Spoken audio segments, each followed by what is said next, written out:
We are extraordinarily fortunate to have 16 speakers who answered the call to give lightning talks for Stoicon 2020 Midwest.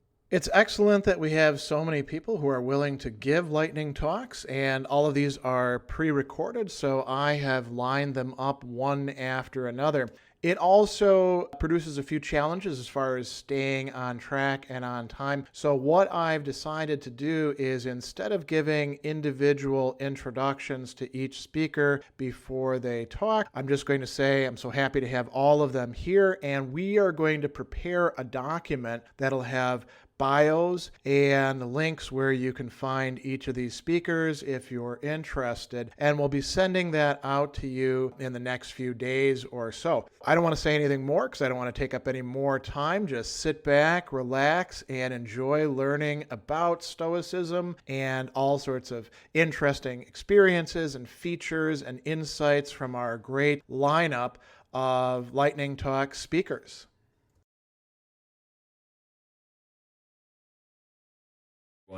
My name is Ben Aldridge, and Stoicism has had a profound effect on my life. Several years ago, seemingly out of the blue, I was hit with severe and debilitating anxiety, and I didn't understand what was happening to me. When I started having panic attacks, I had no systems in place to deal with this. So this led me on a bit of a quest to try and understand how to manage this anxiety, how I can deal with it. So I started reading extensively on mental health, on psychology, on philosophy, all of these different subjects. And this is where I discovered Stoicism. And one aspect of Stoicism in particular had a huge impact on me, and that's the concept of voluntary discomfort. Now, the Stoics were very creative, and they would deliberately step outside of their comfort zones in order to build mental resilience. And they would do this in brilliant ways. They would expose themselves to the cold, to the heat. They would fast from food and water and sleep on hard surfaces. And this really inspired me. This really resonated with me. So I started to test out this concept. And at first I was very, very anxious. So I tried in a very simple, small way by pushing myself out of my comfort zone. And then over time, this built up and I started to complete challenges and I started to expose myself to adversity as in a controlled environment. And the more I did this, the more confident I became. And this concept of voluntary discomfort had such a huge effect on me. And my anxiety and my relationship with my anxiety completely changed. I learned what tools and tricks I could use to deal with it. And this Stoic framework has been so important to me that I've written a book about it. It's called How to Be Comfortable with Being Uncomfortable. And the concept is exploring all of these different things that I've been doing to step out of my comfort zone and how stepping into discomfort can teach us a lot about who we are and how we manage difficulty and adversity. And this is really why Stoicism has changed my life and why it's something that I continue to study. And there's been many more ideas within the philosophy that have helped me to live a better life. The idea of negative visualization, some of the concepts on control, what we can and can't control, and how we respond to external events, and all of these different things have had a very positive impact on my mental health. And that's why I believe that Stoicism is so important, and I'm really, really excited to be able to share some of my ideas on Stoicism and how it's helped me personally. And I believe that the concept of voluntary discomfort in particular can be great for us. It can be a really empowering thing when we step outside of our comfort zones and can see that we are gaining confidence when we can do these things that are difficult and learning how to manage that difficulty. Anyway, thank you so much for listening, and I encourage you to push yourself out of your comfort zone and maybe try a Stoic challenge, maybe have a cold shower, or maybe get into fasting or try all of these different things and see how that has an effect on your mindset. Thank you. When we experience hardship, we are encouraged to read the Stoics and to start journaling. But while we go all the way back to the ancient Stoic texts and read from there, our understanding of how to journal is much more contemporary. Our method of journaling is mostly informed by the pioneering work of James Pennebaker, who in around the 80s taught a method called expressive writing, a kind of free-form journaling as a way of thinking through an issue, identifying emotional reactions to an issue, making sense of it, and finding a way forward. Now, the Pennebaker idea is that you write about a single issue that's bothering you. You write for brief stretches of time, say 15 to 20 minutes, and you write consecutively for 1 to 5 days, and you stop writing when the issue stops troubling you. Now, the only problem with that is that some problems don't stop troubling us. We cannot change them and we cannot leave them. We are stuck with them, at least for a certain period of time. With these ongoing problems, then the temptation really is to keep writing page after page after page. And while the cathartic hit or release of getting it all down on paper is satisfying, endless rumination is the last thing that we want. Now, the type of self-writing or self-help writing that we find in Marcus Aurelius differs significantly from the expressive writing method that we inherited from Pennebaker. For one thing, there's hardly any personal references in the text. For another, there's no account of personal anguish, no dramatic accounts of confrontation with other people, and no confessions of anger, which we find in Seneca's letters. All Marcus Aurelius does is rewrite, re-express, and reformulate the Stoic doctrines. He's basically paraphrasing. So I left my freeform journaling to journal with Marcus Aurelius, and here's an example of one journaling session. First, I open up the meditations, I'll read a section quietly to myself, I'll copy it out in my journal, literally copy it out word for word. This really just helps me slow down and it helps me focus my attention on the text itself instead of on how the text relates to me, which is a subtle but extraordinary difference. Now, once I've copied the text, I still have more work to do. I need to make these teachings, these doctrines, these maxims speak loud and clear to me.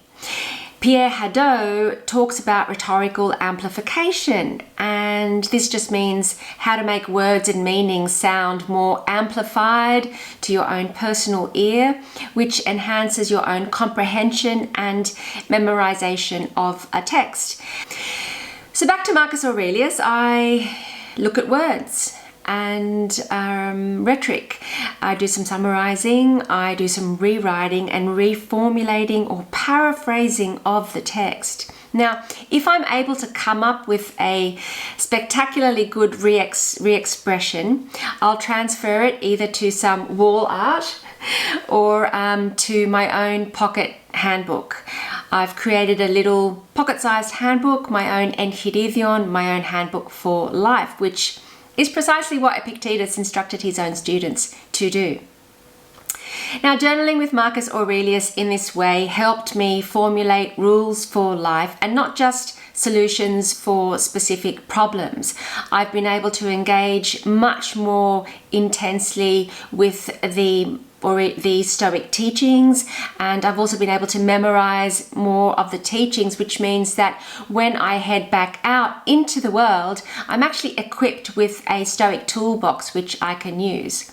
Now, Marcus Aurelius goes over the same issues again and again, but in an ever more eloquently expressed way, and sometimes with remarkably vivid imagery, just to make the teachings ever more memorable. Memorization is key because you need to take the doctrines with you, as always, to have them, as Epictetus says, always at hand. In Book 3, Section 2 of the Meditations, Marcus Aurelius writes, "We should also attend to things like these, observing that even the incidental effects of the processes of nature have their own charm and attraction. Take the baking of bread. The loaf splits open here and there, and those very cracks, in one way a failure of the baker's profession, somehow catch the eye and give particular stimulus to our appetite. Now, I don't know how much of a baker Marcus Aurelius was, but if you have any affinity for the hobby of bread baking, like I do, then I'm sure you appreciate the attention that Marcus is giving here in the imagery that he invokes. The splintering of the crust as the dough swells beneath the bread, bursting forth in this array, this mosaic of fractures and protuberances that are unique to that loaf. And though these cracks might not have been intended by the baker, they are inescapable parts of the baking process. A little bit of nature etching itself into the very crust of the bread. And this is not the only part of the bread baking process that we can sort of find such beauty in. If we reflect a bit more on the nature of the activity, there's a lot that could be said. In Book 6 of his Nicomachean Ethics, Aristotle discusses 3 different types of activities, each with a corresponding intellectual virtue which guides it. Now, 2 of these virtues are related to practical reasoning, one of them is related to theoretical reasoning, but none of them are mutually exclusive.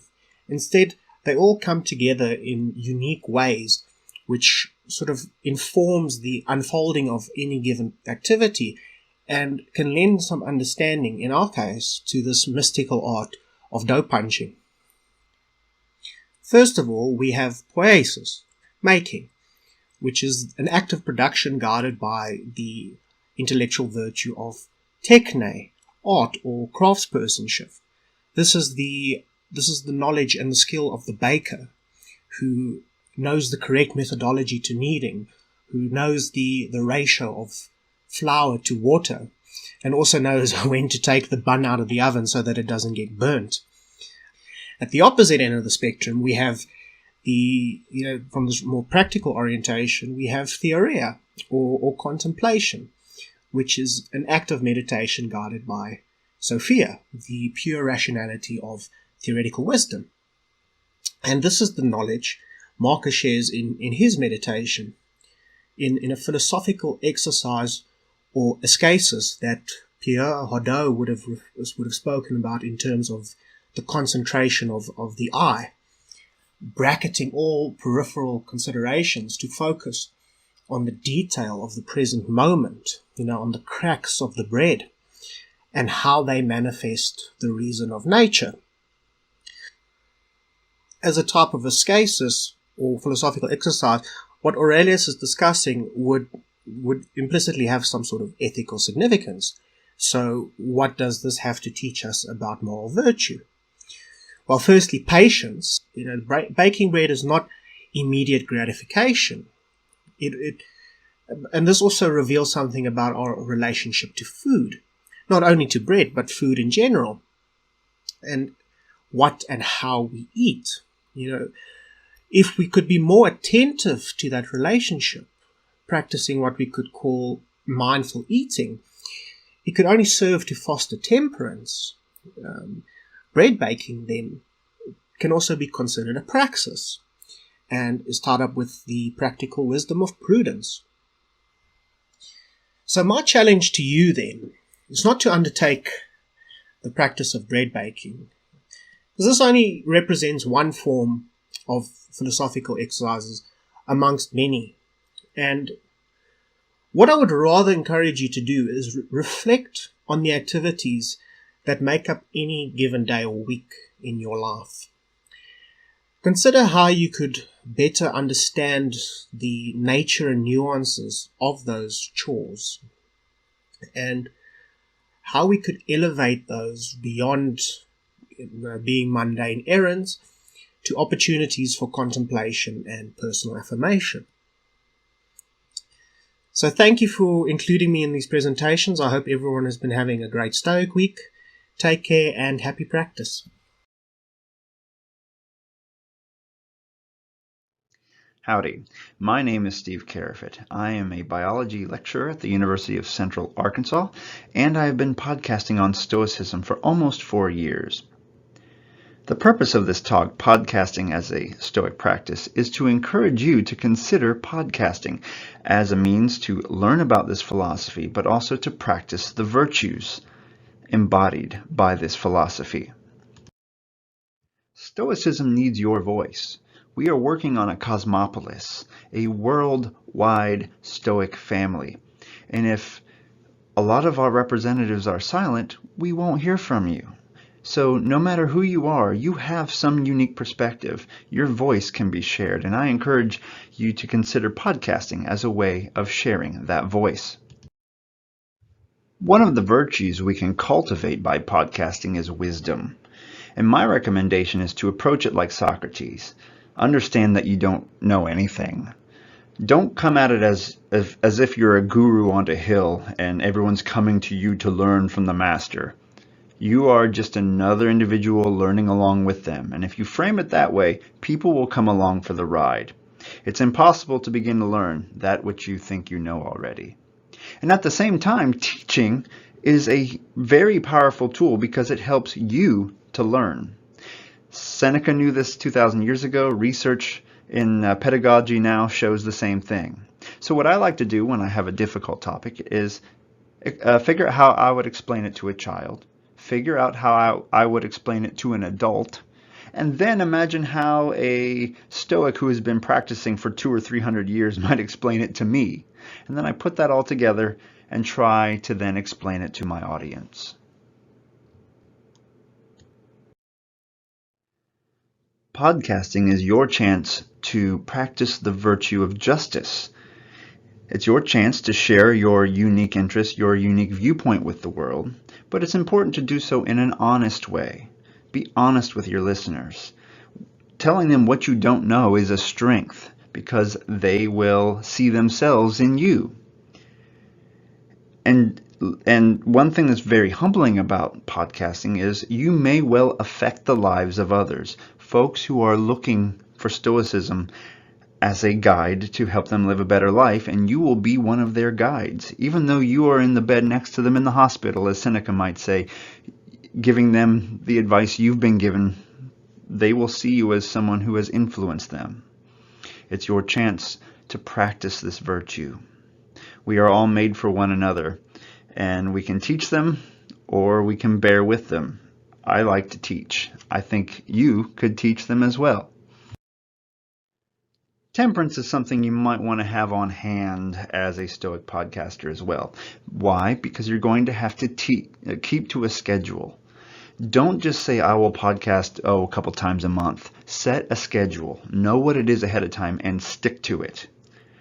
And also, this is a good chance to practice listening rather than talking if you have guests on your show. And it's a chance to practice reading deeply instead of just skimming and pretending you know Stoicism. Start to read deeply. Epictetus says, consider the first steps to it and what follows. And then, if it is to your advantage, and if so, lay your hand to the work. So think about it. Do you have the ability to put ideas together? Do you have a phone that you can record these ideas on? Then perhaps you have the means and the ability to podcast. You will also need to practice the virtue of fortitude or courage if you're going to podcast.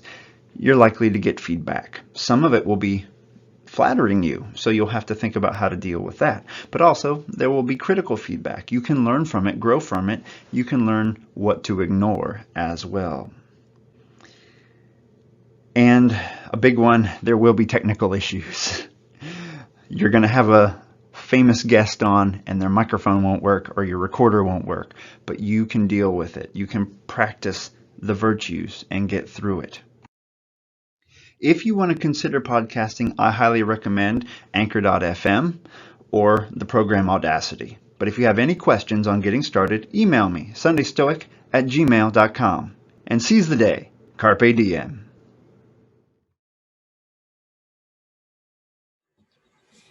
Hey guys, thank you for asking me to speak at Stoicon-X Midwest. For my lightning talk today, I would like to discuss the future of modern Stoicism. However, before we go into the future, we must first discuss the past.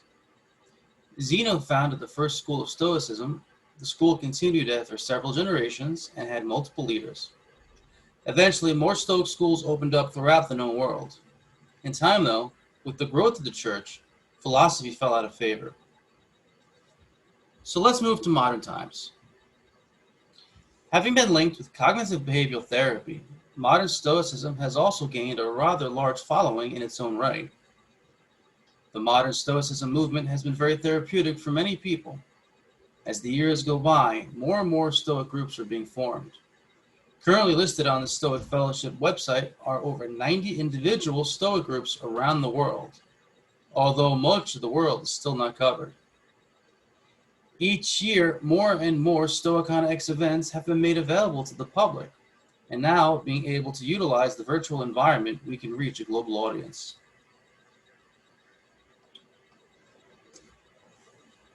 Stoic virtue requires that if we are able to help others, that we must.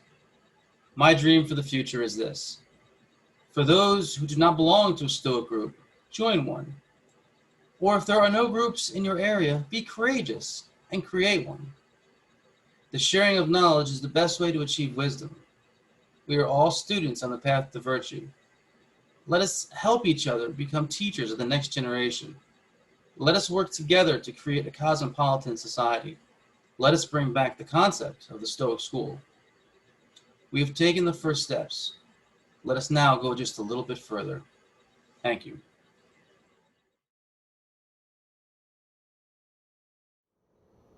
Hello, dears. This is Claudia Torres from Brazil, and I would like to tell you about my great experience studying Stoicism with the weekly group of Milwaukee Stoic Fellowship. This group is coordinated by a great guy called Deshaies. He's a very, very patient guy.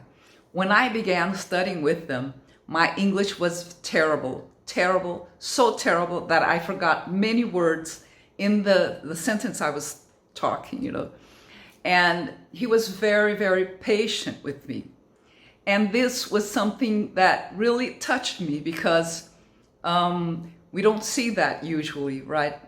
And also, we began to study Marcus Aurelius, and I saw how he also is very patient with things that usually our culture does not incentivize us to be, And I was very touched by these lessons, and I started to apply the Stoic directives in my life with great results. Dichotomy of control is something that should be taught in primary school, because it's so important for our lives. It makes us stop being so sentimental, and more focused in our own lives, more focused in what we can really do to help people around us, but respecting them, understanding that each person has their own way of being. And this was so great for me that I decided to put up my own group here in my country, a group in Portuguese, using the same method that Dan had showed me, And I began gathering people through internet, and we do a weekly meeting on Mondays. And it's been very, very nice for us, for me, for them, And one of the boys that came knew some people in Angola, and he invited me to talk to them one day. And I told Dan about that right in the next day. Dan and Shan, it's very nice to have these two people there always. And they told me, you can put up a Stoicon-X in Brazil. And I said, oh my God, can I really do that? And boy, I got energy, I went out and about and I started talking to people. I made friendships in LinkedIn with Donald Robertson and with Greg Sadler, and then I started to invite them to come and talk to us here And then Greg Lopez, that had received me in the Stoic fellowship, the big Stoic fellowship, he presented me to Aldo Denucci, that works with Stoicism in Brazil. He translates directly from Greek. And he presented me other people, and the result is that now, tomorrow, the 25th, we will have the first Stoicon-X Brazil with 16 speakers. We have already 130 registered people today. This is Wednesday, I'm talking to you, you know. And it's been a very, very great experience because I have got more control of myself.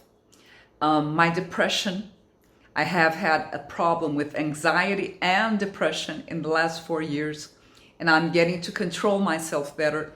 Even when I get out of mind, you know, I return more quickly.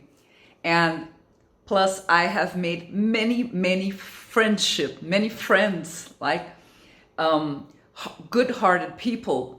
And I really recommend that everyone have this experience because it has been very, very nice. Thank you all so very much. Enjoy Stoicon-X Midwest, and maybe we'll see each other next year in person. Bye-bye. Hello, fellow Stoics. I decided to do my virtual lightning round talk about a virtually random topic. I thought, well, the Stoicons are usually in the 10th month of the year, so I will just talk about whatever happens to be in the 10th chapter of Epictetus's handbook.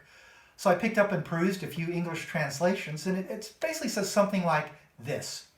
For each thing that happens to you, remember to turn to yourself and ask yourself what powers you have for dealing with it. If you see a beautiful woman or man, you will find self-control for that. If hardship should come your way, you'll find the power of endurance for that. If you are abused, you will find patience. Now, if you habituate yourself to this, if you get used to doing this, then you will no longer be carried away by impressions, by appearances, by your first impressions of external events. So that is the gist of that entire 10th chapter. And I love this little chapter for multiple reasons. One is the way Epictetus talks about our powers. Now, some translations will say our capacities or faculties. These are legitimate translations of Epictetus' Greek word of dunamis, from which we derive words like dynamo, dynamic, and dynamite. So it does refer to inherent faculties or capacities or powers that we can develop within ourselves. Now, part of the reason I love this too is Epictetus is probably best known for talking about what we could call our power with a capital P, the power of prohoresis, or rational capacity to choose things, to select how we act and think and feel in response to what's going on around us, and sometimes maybe even in spite of what's going on around us. In fact, just above this 10th chapter, in the brief 9th chapter of the handbook, it's all about prohoresis. So in a way, I like to think of this 10th chapter as showing the small p powers that flow from that big p power of prohoresis. And he gives us just 3 examples of self-control, endurance, and patience. Now, these kind of powers are also referred to as virtues. And some philosophers call virtues perfections of our power. So it's wonderful how these all come together. But how do we perfect these powers? How do we build these powers within us to become full-fledged virtues? Well, Epictetus gives us advice here too in this small little excerpt.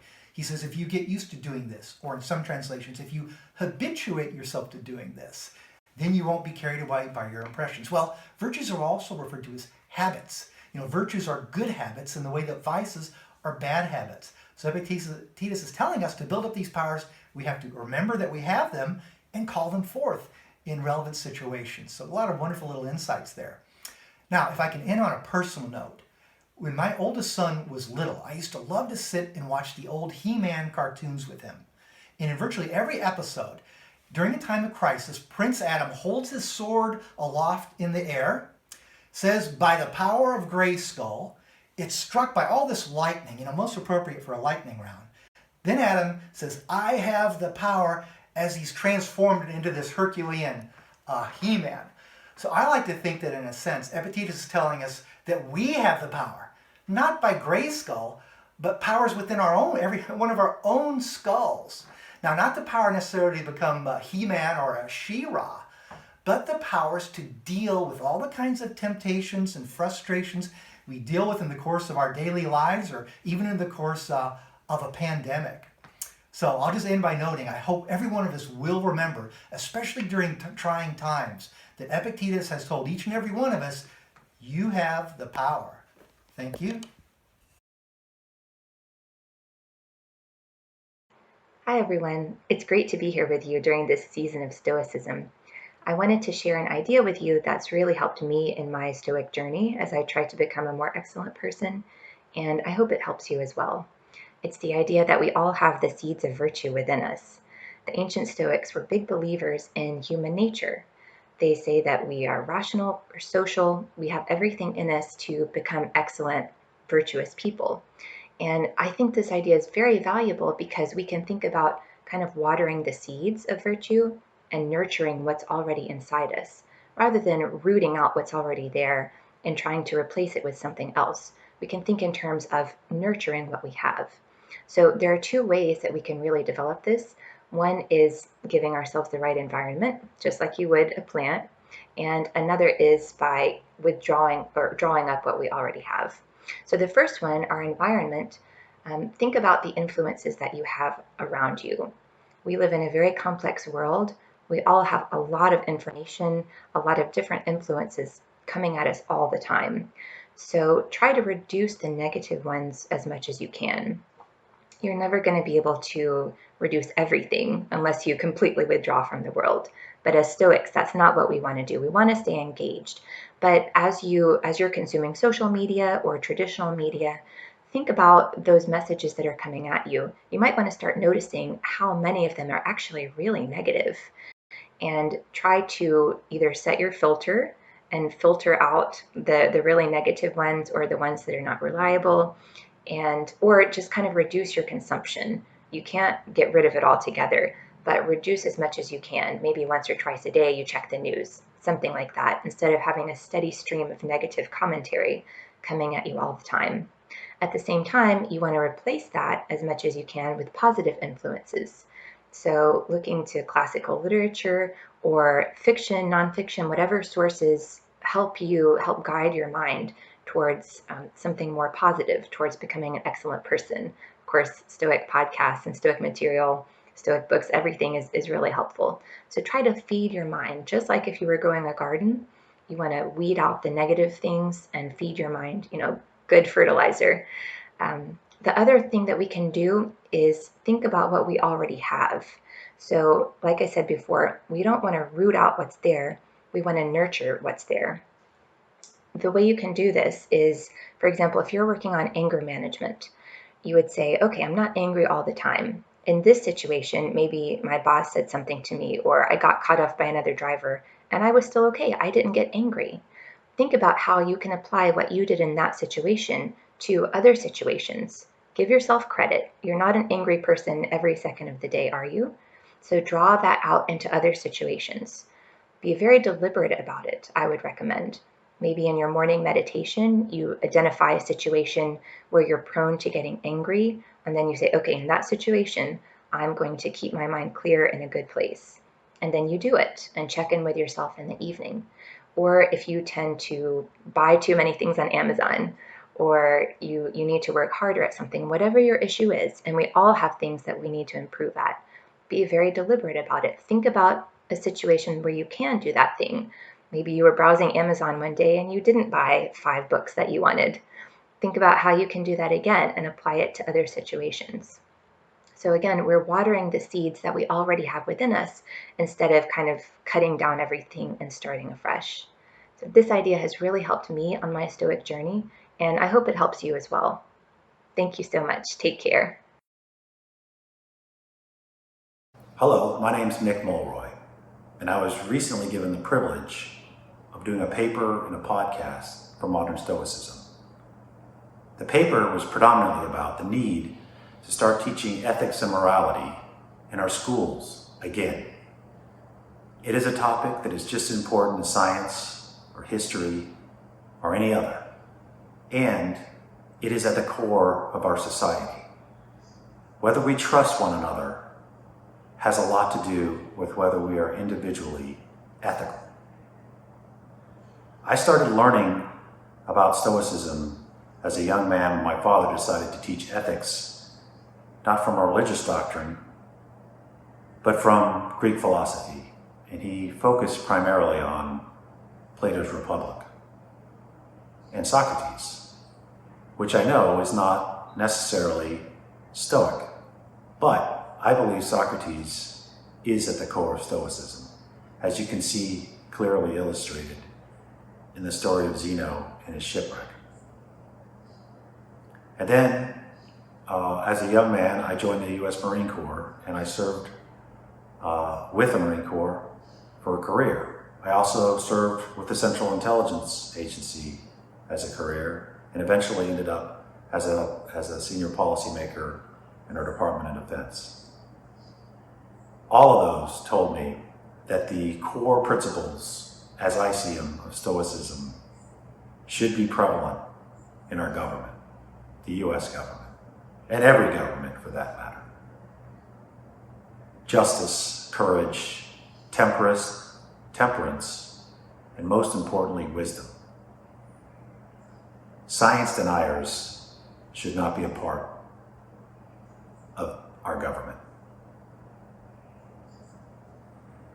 We need to be able to trust each other. We need to be able to trust in our ability to reason, to reach the conclusions and meet the challenges that we as a nation are going to face.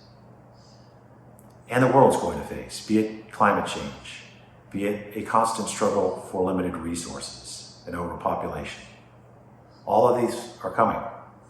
And whether we meet them and we're up for the challenge or not, I think will largely come back to whether we are, in fact, good people and whether we can actually trust one another. My next project is going to be to learn more about Stoicism, because although I think I've been learning about it my whole life, I do not claim to be in any way an expert. I'm starting my education now, and I look forward to meeting you, and I look forward to when we can have conferences in person. My next project is going to be on Stoicism in the military. I always thought that was a well-known issue, but from discussions recently, I found out it is not. So I'll be working on that. So I'd like to conclude by thanking Dr. Stadler for inviting me to give this video, and I look forward to learning more about Stoicism. Hi everyone, my name's Dr. Debbie Joffe-Ellis, and it's my pleasure to contribute to this segment of lightning talks at Stoicon. Hi to all my Stoicon friends. So some of you may or may not know that my late husband, Dr. Aldridge, was a very important, shall I say, ambassador for Stoicism in the 20th and early 21st century. Al pioneered, or shall I say, heralded in the cognitive revolution in psychotherapy, and a very significant part of his approach of rational emotive behavior therapy is the tenet originated, as far as we know, by Epictetus, which says that it's not events that create our emotions, but our perceptions of the events. Those may not be the literal words that Epictetus wrote, but that was the meaning.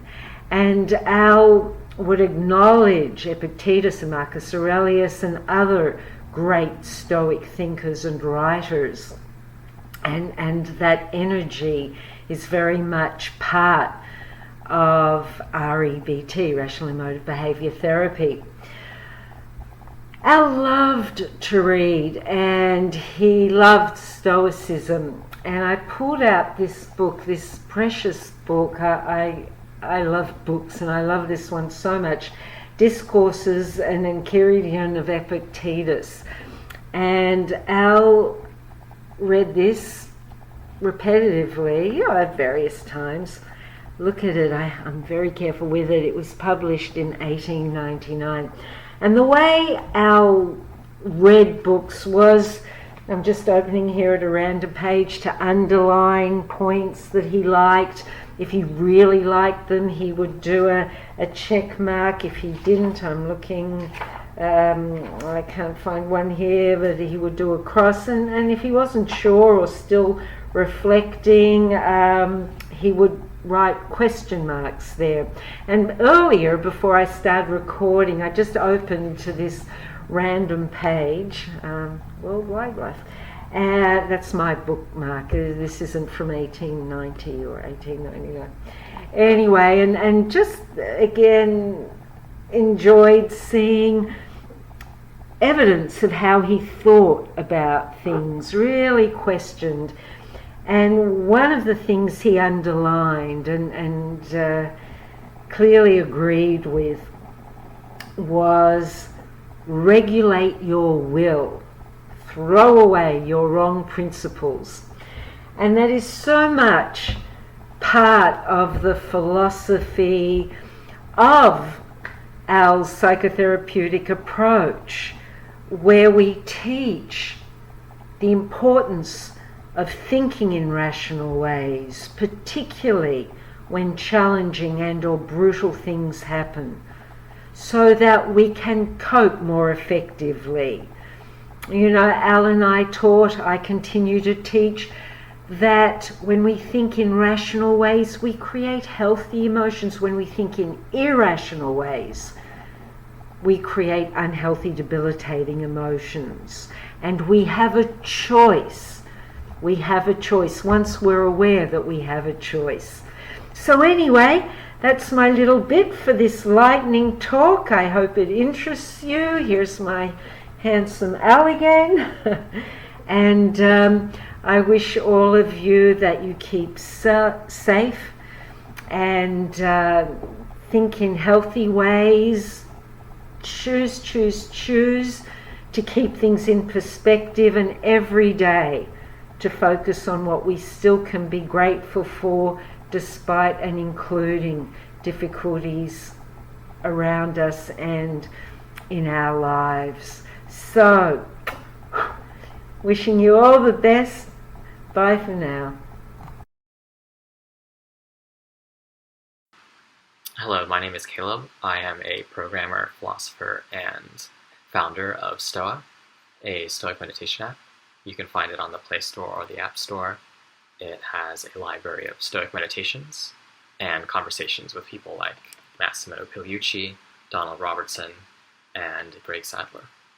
So today I'm going to be talking about the nature of emotion. Let's take two ways of responding to feelings. On one hand, you have someone who represses their feelings. This person bottles everything up. They seek to be a cold iron fortress, never disturbed by pain or anxiety. You can call this person the repressive.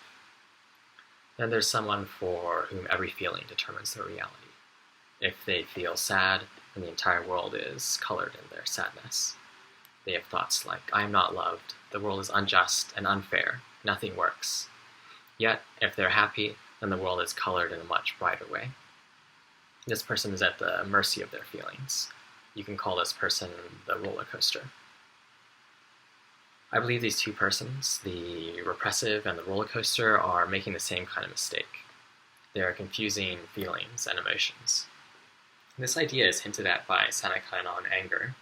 He has this line where a man thinks himself injured, wants to be revenged, and then dissuaded for some reason, he quickly calms down again. I don't call this anger, but a mental impulse yielding to reason. Anger is that which overleaps reason and carries it away. There are these two states that Seneca is describing. You have mental impulse, this is what we call feeling, and then emotion. This is the judgment of whether this state is actually good or bad. And sensations in the body, what it's like to be in an affective state. This is the feeling, and then the judgment for the Stoic for what is going on whether it's ultimately good or bad, this is an emotion. So the repressive has made the mistake of judging that negative feelings are bad, ultimately bad. They then bottle them up. They need to be avoided because they are bad, and this results in ignoring the usefulness of feelings. The roller coaster, on the other hand, has made the mistake of allowing feelings to dictate their reason. As soon as they experience a given state, it becomes their full reality, what is true. They move too quickly from feeling to judgment, the emotion.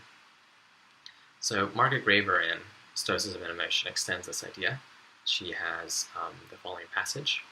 If the psychic sensations we experience in emotion are not identical with the pathy, then the norm of apatheia does not need to be cashed out as an injunction against every human feeling. One might be impassive in the Stoic sense and still remain subject to other categories of affective experience. So the Stoic attitude towards emotion reorients our perspective towards the correct judgment and virtues. That's what is ultimately important. It's not about avoiding negative feelings, becoming wrapped up in positive feelings. It's about seeing the world as it is and focusing on living well. Thanks.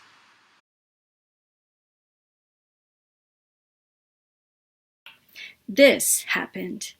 Shan! That was my friend coming to meet me after his class where he had just learned about Stoicism. My friend knew that I battle with social anxiety and thought that Stoicism could be helpful. I was skeptical. Stoic? That's oppressive, right? I'm trying to be myself. I want to be expansive, not restrictive. Then he told me about the real Stoicism. It's our thoughts that make us anxious. And he quoted Epictetus, "Men are not troubled by things themselves, but by their thoughts about them." It struck me as weird. Although Stoicism is ancient, the direct link between thoughts and emotion recently became very familiar to me. That sounds like CBT.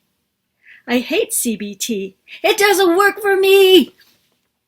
Yes, I said it like that. He continued, now about what you can control. Some things are in our control and others not. Things in our control are opinion, pursuit, desire, aversion, and in a word, whatever are our own actions. Things not in our control are body, property, reputation, command, and in one word, whatever are not our actions. It was the dichotomy of control, and when he said that quote, I knew that I wanted to find out about Stoicism. You see, the quote so well encapsulated the best of what was taught to me as a patient in a mental health facility. I remember so well a session in which the patients were naming things we could control, and that went on one side of the whiteboard, and things we could not control, and that went on the other side. So for me, that made an enormous cognitive shift, and that was agency. I could always do something. If I feel stuck in despair, I could go for a walk. If I feel insignificant, I can express myself in art.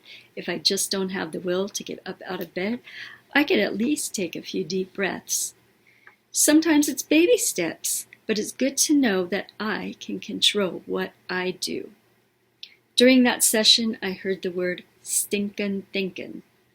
Changing that stinking programming is what CBT, or cognitive behavioral therapy, is really all about. I didn't understand this about CBT until I became acquainted with Stoicism. Stoicism teaches a way of living that will gradually shift the thinking patterns to ones that are more helpful and wholesome. CBT, when conducted properly, does this effectively as well. Now bear with me, this talk is about Stoicism. I'm going to go back to CBT for just a moment. In group therapy, application was helpful medicine. It was idiosyncratic. I could pick and choose those ideas that were beneficial to me. at that particular time. But in one-on-one therapy, I got the mistaken impression that CBT was one size fits all. I don't feel like I can do it. Well, have you tried CBT? Just tell yourself you could do it. Pshaw. For the greater part of my life, I tried personal pep talks and gave it up in despair. That's what I thought CBT was, a reminder of my failure. According to the founder of CBT, though, each individual warrants an approach that fits their particular thought and behavior. CBT needs to be individualized to be really effective. The point I want to make is Stoicism is that way too. If you're still deciding whether Stoicism would be helpful to you, or if you just want more bang for the buck with your Stoic discipline, consider this. Think about how you can make it more yours. Consider your values, your endeavors, and find Stoic practices that resonate with that. And tailor it to yourself. For example, if a phrase like, "it's nothing to me" doesn't sit well, then try something else, like, "it can't stop me from being the person that I want to be." The point of Stoic practice is not to make Stoics be and act the same. Stoicism is designed to help the individual, me and you, to thrive.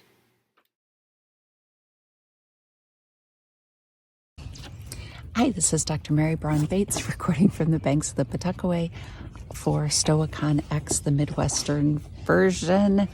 I'm going to be talking today about the benefits of having a life philosophy for patients.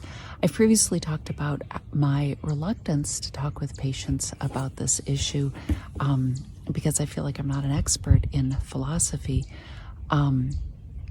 But today I'm going to talk about the benefits of patients having this. The most common manifestation of lacking a life philosophy that I see is depression and anxiety.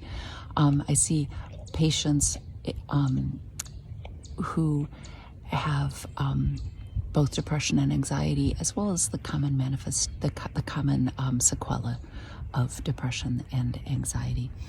The most frequent root cause of depression that I see is having to face a difficult decision.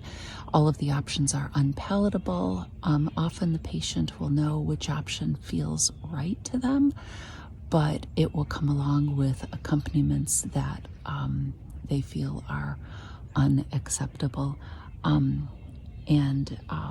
Sometimes Stoicism can give them a different way to evaluate their options, which can really help them get unstuck. Sometimes Stoicism can reframe the question or the options, and that can really be helpful.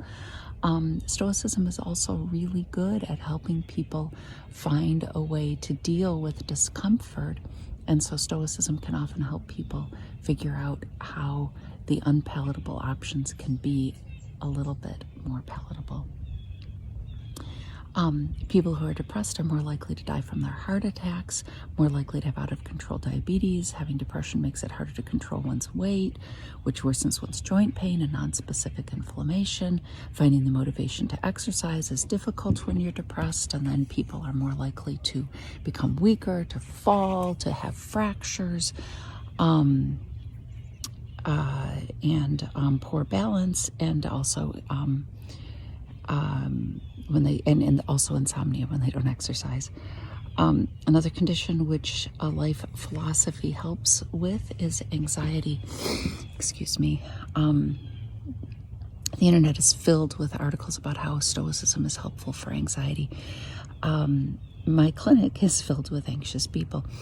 Anxiety tends to worsen people's blood pressure, to cause them to be suspicious of all of their symptoms, and to have unnecessary workups, which are expensive, and then discover meaningless abnormalities, which then cause them to embark upon further medical workups. People who are anxious are reluctant to leave their house. They often become reluctant to engage in exercise that needs to happen outside of their house. Less exercise, we've already talked about the downsides to that. Stoicism can be helpful for anxiety and depression, but it can also be helpful when you're trying to find the motivation for doing something that is beneficial for yourself. I often find that people who have a hard time doing things that are beneficial for themselves have no problems at all with doing things that are beneficial for other people. It's almost as though they feel they themselves are not worthy of self-care. Stoicism has great ideas about having a legitimate place in the universe and being worthy of care oneself, which can be very helpful for people who are struggling with this issue. Stoicism can also be helpful when you're trying to make a difficult medical decision. The first question I often ask people when they're faced with a treatment decision is, what makes life worth living? Knowing this guides the decision about what one is willing to sacrifice for what else. For example, maybe someone is willing to sacrifice quality of life right now for quantity of life, or maybe one is not willing to sacrifice that.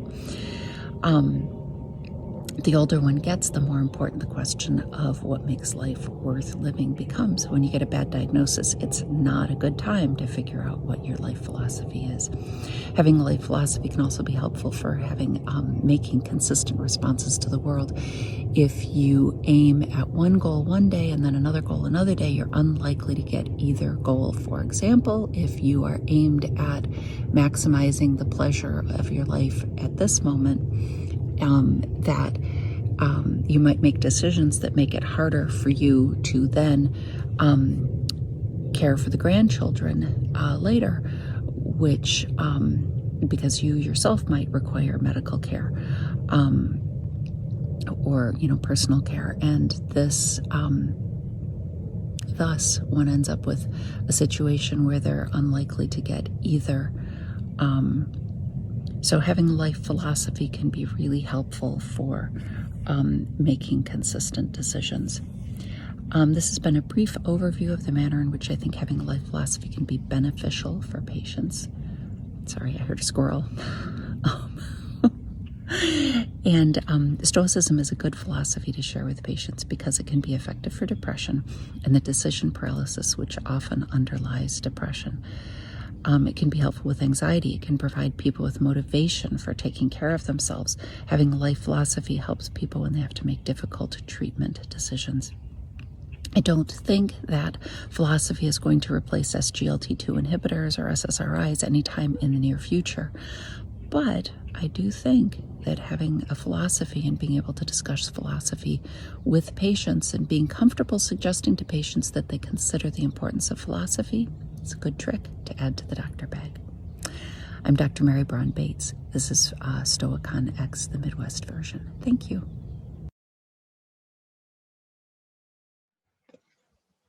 Hello, I am Harald and I study philosophy and ancient Greek at the University of Oslo. I would like to begin by thanking Greg Sadler for inviting me. The topic that I want to discuss today is what it means to be eidemon according to Epictetus. Eidemon is an adjective that derives from the word eidos, which can be translated as either reverence, awe, shame, or a sense of shame. And eidemon is often translated into modest, self-respecting, or having a sense of shame. This might be different in the United States, but at least in my native country, shame is mostly considered to be something negative, and having a sense of shame is considered to be a bit old-fashioned. However, I think that both feeling ashamed and especially having a sense of shame is important for our moral development, and I think that Epictetus would have agreed with that. Epictetus even thought that our sense of shame is part of our nature. He says that our nature is to be people who are free, noble-minded, and self-respecting, eidemon. For what other animal blushes? What other animal has a sense of shame? That's from 3:7. I will focus on 2 points. A sense of shame is something that can be built up or broken down, and a sense of shame is connected to Epictetus's role ethics. The feeling of shame is something that can be built up or broken down by our actions. In the same way that Aristotle believes that we become righteous by doing righteous acts, Epictetus says that we break down our sense of shame by doing shameful acts and build up by acting in accordance with our sense of shame. We see this among other places in Discourse 2:4, where Epictetus speaks to a person who has apparently gone after another man's wife. Epictetus claims that by doing so, he is destroying his sense of shame, which in turn destroys his sense of community. He also writes that just as a carpenter and a grammarian preserves his techne, his craft, by performing it skillfully, and breaks it down by doing the opposite, a person will break down his sense of shame by doing shameful acts and build up by acting in accordance with it. In the Discourses 2:10, we see a kind of hierarchical approach to the roles, which Epictetus tries to use to deduce our appropriate actions from. We begin by assessing what is appropriate for us in virtue of being humans. And since humans are rational and social creatures, the appropriate actions for us will be rational and social actions. Further down in the hierarchy, there are other roles, which we have in virtue of being, for instance, a father or a citizen, and so on. We can derive appropriate actions based in part on our role as human beings, and more specifically in virtue of having certain relationships with other people and positions in a society. In all cases, an appropriate action will be something that involves playing our roles in a good way. Eidos comes into the picture when we see the tension between how we should live and how we actually live, especially with regards to our role as humans, that is, rational and social. Epictetus writes, "You carry God around with you, poor wretch, and yet you have no knowledge of it. You suppose that means some external God of gold or silver. It is within yourself that you carry him, and you fail to realize that you're defiling him through your impure thoughts and unclean actions. Yet, in front of a divine image, you wouldn't dare to do any of the things that you do. But when God himself is present within you, and he sees and hears everything, aren't you ashamed to think and act as you do, you who are ignorant of your own nature and are an object of divine anger?" That's from 2:8. Epictetus' main point here seems to be that our kinship with God ought to be something that we ought to keep in mind when we are living our lives, and he appeals to his students' sense of shame in order to get the point across. I think that it's quite possible for us to bring our sense of shame into our understanding of our different roles. For instance, I, as a student, might use my sense of shame in a situation where I am tempted to ignore my obligations as a student by going out and get drunk. So to conclude, Epictetus thinks that shame and a sense of shame is an essential feature of being human. Shame is related to our understanding of who we are and what role we should play and how we should do so. Shame can be a motivator for developing virtue and a sense of community, and consequently, shame is not something that we should try to rid ourselves of in every possible case. The tricky part is to get our sense of shame to hit the right target. If you want to read more about this, I can recommend an essay by Rakana Kamtekar from 1998 called Eidos in Epictetus. All of the translations that I've used today come from Robin Hart and his translation of the Discourses. Thank you for having me. I discovered Stoicism when I was still in my teens. Since then, I've been practicing some form of Stoicism. But in all these years, I never called myself a Stoic. I didn't discuss it with anyone. About 4 years ago, I decided to write a book on Stoicism. Almost all my friends were surprised. Even my brother asked me how I knew about Stoicism. I don't normally discuss my beliefs with anyone. Even now, I don't call myself a liberal, a conservative, a Christian, an atheist, or even a Stoic. This is because at some level, I always believed what Soren Kierkegaard said. When you label me, you negate me. The moment I say I'm a Stoic, someone would ask me to explain Stoicism to them. Someone would ask me why I want to be a Stoic. Someone would ask me why that I don't behave like a Stoic. Someone would say I behave too much like a Stoic. This label starts defining me. I become a slave to that label. It diminishes me, it negates me. So I never call myself a Stoic. All was well with the world, with this philosophy, until about 4 years ago. Then I got interested in Stoicism seriously. I wrote some 15 books on Stoicism. I spoke at Stoic conferences. I started a digital magazine, The Stoic. The word was out. I'm a Stoic. People asked me what Stoicism was, sometimes while riding an elevator. So it's time for me to have my elevator pitch handy. It's not enough for an elevator pitch to be short. It should be accurate. It should be understandable and relatable. It should not put the listener off. After some trial and error, I came up with this page. Here it is. Some things in life are under our control. Some things in our life are not under our control. Our life starts going wrong when we lose this distinction. Let me give you an example. It's Friday. You get the word, you are fired. You are upset and you are dejected. In the evening, you had planned to go out for a dinner with a friend. Can you enjoy the dinner? If you're like most people, you cannot enjoy the dinner. How can you? You just lost your job. Just look at this closely. You are upset about losing your job, something you have no control over. You refuse to enjoy your dinner, a thing over which you have total control. Suppose you reverse this. You are not going to worry about losing your job because you can do nothing about it. You are going to enjoy your meal because it is under your control and it is right in front of you. Every moment of every day, if you ask yourself, what things do I have control over now? Then your life will be very different. For example, right now you can ask, you can decide, you can enjoy your meal, you can sleep well, you can take it easy over the weekend. And on Monday, you can call a couple of employment agencies, spruce up your LinkedIn resume, put the word out that you are looking for a job. Unfortunately, most of us do exactly the opposite. We worry about things that we have no control over. We fail to act on things that we do have control over. This is the main reason why our life doesn't work as well as it should. So whenever you are worried, whenever you are anxious, whenever you are upset, ask a single question. Is this under my control? If it is not, it's nothing to you. If it is, ask yourself, what can I do that's under my control? Do those things. Your anxieties and worries will be gone just by applying this one principle.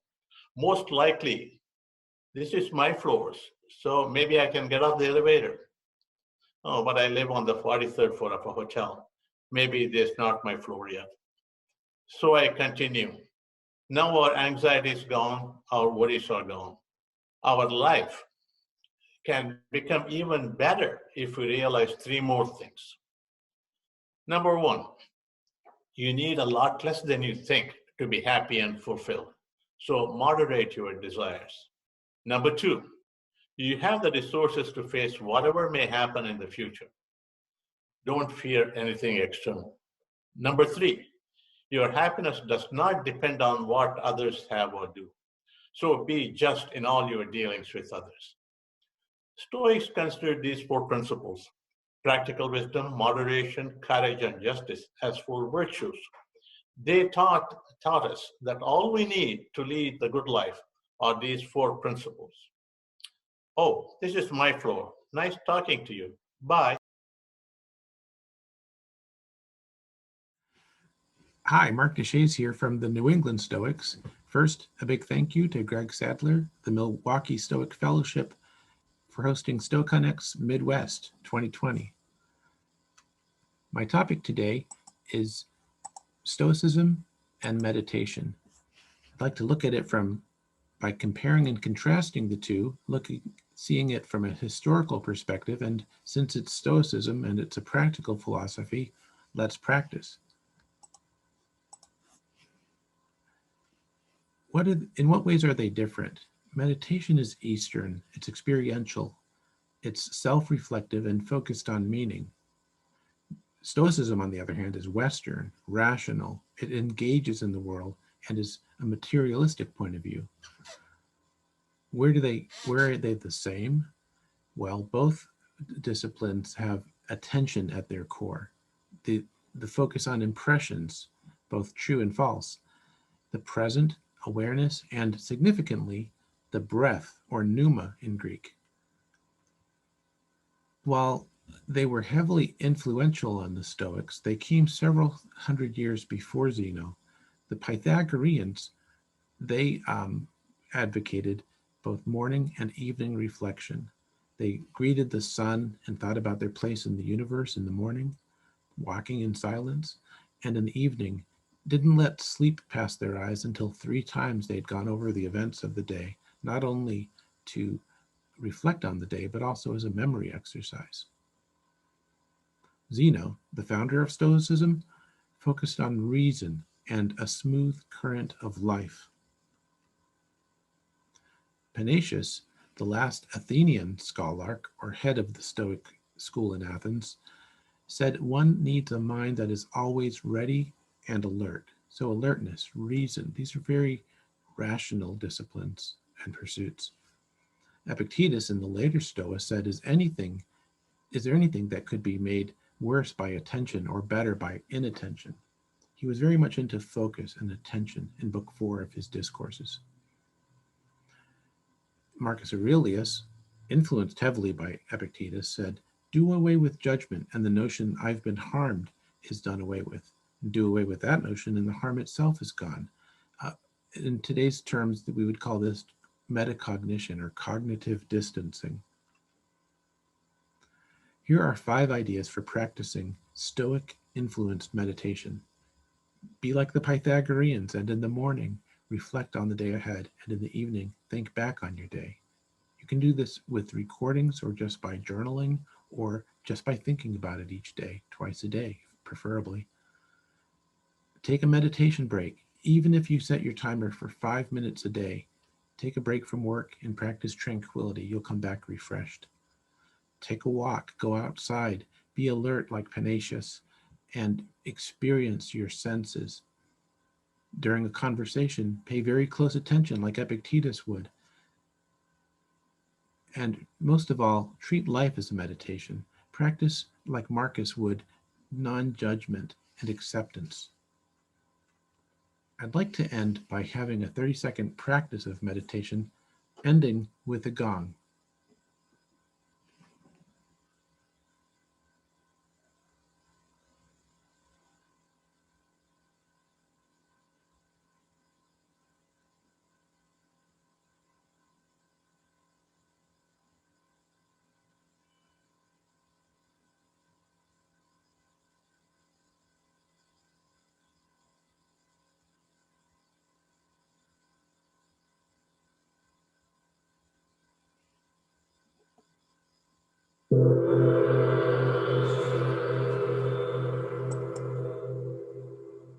Here are some links with more information, including our Thursday night New England Stoics Stoic Influence Meditation.